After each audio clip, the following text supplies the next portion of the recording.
Dahsyatnya kekuatan Atomic Habits. Nasib British Cycling berubah pada suatu hari dalam tahun 2003. Organisasi itu, yang merupakan induk organisasi cabang olahraga sepeda profesional di Britania Raya, baru saja merekrut Dave Brailsford sebagai direktur performa yang baru. Pada waktu itu, pembalap sepeda profesional di Britania Raya tengah mengalami hampir 100 tahun dalam prestasi yang sedang-sedang saja. Sejak 1908, pembalap-pembalap Inggris hanya memenangkan 1 medali emas di ajang Olimpiade, dan prestasi mereka bahkan lebih buruk lagi di lomba balap sepeda paling akbar, Tour de France. Dalam 110 tahun, tidak ada pembalap Inggris yang pernah memenangkan ajang tersebut. Bahkan prestasi pembalap Inggris begitu tenggelam sehingga pabrik sepeda terbaik di Eropa menolak menjual sepeda kepada tim itu karena takut berpengaruh buruk pada penjualan sepedanya seandainya pembalap-pembalap profesional lain melihat atlet-atlet Inggris memakai produk mereka.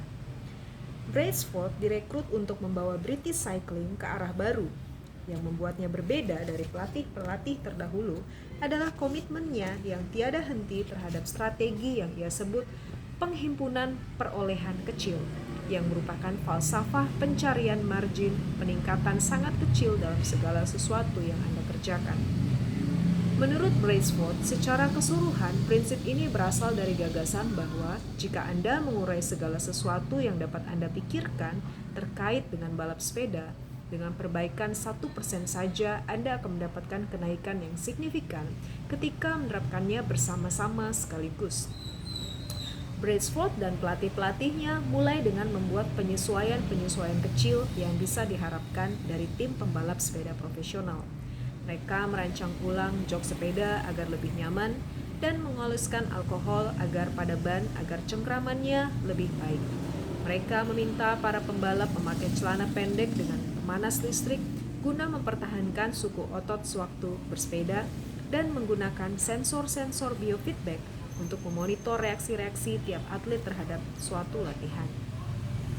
Tim menguji bermacam-macam bahan di terowongan angin dan meminta pembalap-pembalap jalan raya beralih mengenakan kostum balap indoor yang terbukti lebih ringan dan aerodinamis.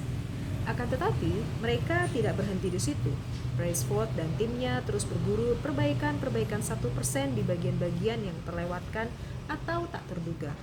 Mereka menguji bermacam-macam gel pijat untuk melihat mana yang menghasilkan pemulihan otot paling cepat. Mereka membayar seorang dokter untuk mengajari tiap pembalap cara terbaik mencuci tangan guna mengurangi peluang terkena virus influenza. Mereka menentukan jenis bantal dan kasur yang memungkinkan tidur lebih nyenyak bagi tiap pembalap. Mereka bahkan mengecat bagian dalam truk tim dengan warna putih, yang memudahkan mereka melihat debu-debu kecil yang biasanya tidak langsung terdeteksi, padahal berisiko menurunkan performa sepeda yang telah disetel dengan baik. Ketika perbaikan-perbaikan ini berikut ratusan perbaikan kecil lain diakumulasikan, hasilnya datang lebih cepat daripada yang pernah dibayangkan. Hanya 5 tahun sejak Brailsford direkrut, tim British Cycling mendominasi baik balap sepeda jalan raya maupun sirkuit di ajang Olimpiade 2008 di Beijing. Tempat mereka secara dahsyat memenangkan 60% dari total medali emas yang diperebutkan. 4 tahun kemudian, ketika Olimpiade diselenggarakan di London, atlet-atlet Inggris menaikkan batas minimal prestasi mereka dan membuahkan 9 rekor Olimpiade serta 7 rekor dunia.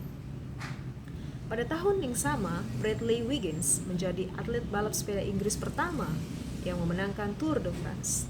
Tahun berikutnya, teman satu tim Chris Froome memenangkan lomba itu dan terus menang lagi pada 2015, 2016, dan 2017 yang membuat tim Inggris meraih 5 kemenangan Tour de France dalam 6 tahun.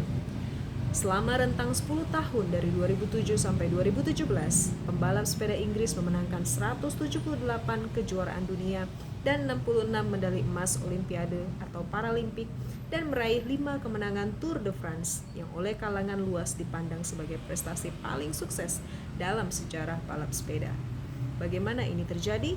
Bagaimana suatu tim yang sebelumnya hanya sekumpulan atlet biasa berubah menjadi juara dunia melalui perubahan-perubahan sangat kecil yang sepintas lalu paling-paling hanya akan menghasilkan perubahan sekadarnya? Mengapa perbaikan-perbaikan kecil berakumulasi menjadi hasil-hasil yang begitu menakjubkan? Dan bagaimana Anda dapat meniru pendekatan ini dalam hidup Anda sendiri?